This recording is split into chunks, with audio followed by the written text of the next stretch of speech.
আমি অনেকদিন ধরে একটা প্রেম করতেছি। তো আজকে ভাবলাম যে গার্লফ্রেন্ডের ফেক আইডি দিয়া মেসেজ দিয়া পরীক্ষা করা যাক। আর তারপর যা হইল বাকিটা ইতিহাস। তো আপনারাই দেখেন কি হয়েছিল। আসসালামু আলাইকুম। ভালো আছেন? ওয়ালাইকুম সালাম। আমি ভালো আছি। আপনি কেমন আছেন? আমি তো ভালো নেই।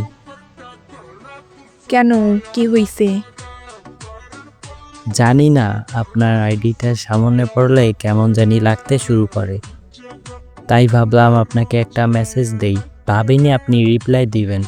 এখন নিজেকে খুব ভাগ্যবান মনে হচ্ছে। ও আচ্ছা। জি, আপনার সাথে কিছুক্ষণ কথা বলা যাবে? জি বলুন, কি বলবেন? আসলে আমি মনে হয় আপনাকে ভালোবেসে ফেলছি। তারপর? তারপর আর কি, আপনি কি আমার সাথে প্রেম করবেন? একটা আইডিতে প্রেম করতেছোস হইতেছে না? এখন আরেকটা আইডিতে প্রেম করতে লাগবে? তুই কি ভাবছিস ফেক আইডি দিয়ে মেসেজ দিলে আমি তোকে চিনতে পারবো না? আরে আমি তো তোকে ভালোবাসি। তুই একটা কেন 1000টা আইডি দিয়ে মেসেজ দিলেও আমি তোকে চিনতে পারবো।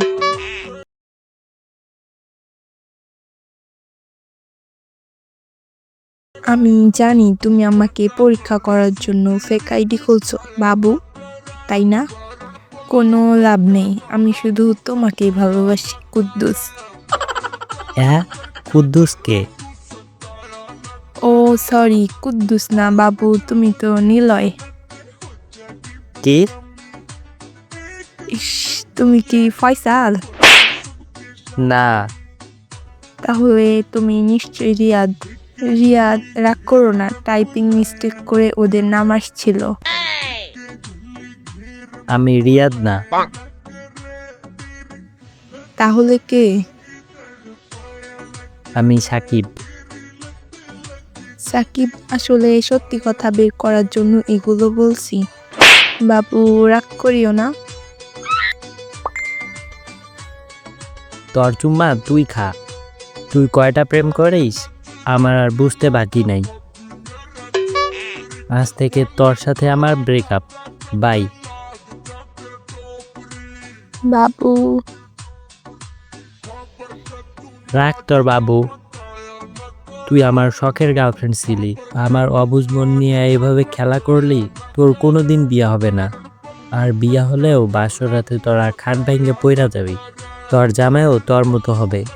তোর এই ঘুমের মধ্যে রেখে অন্য বেডির সাথে পালাই যাবে।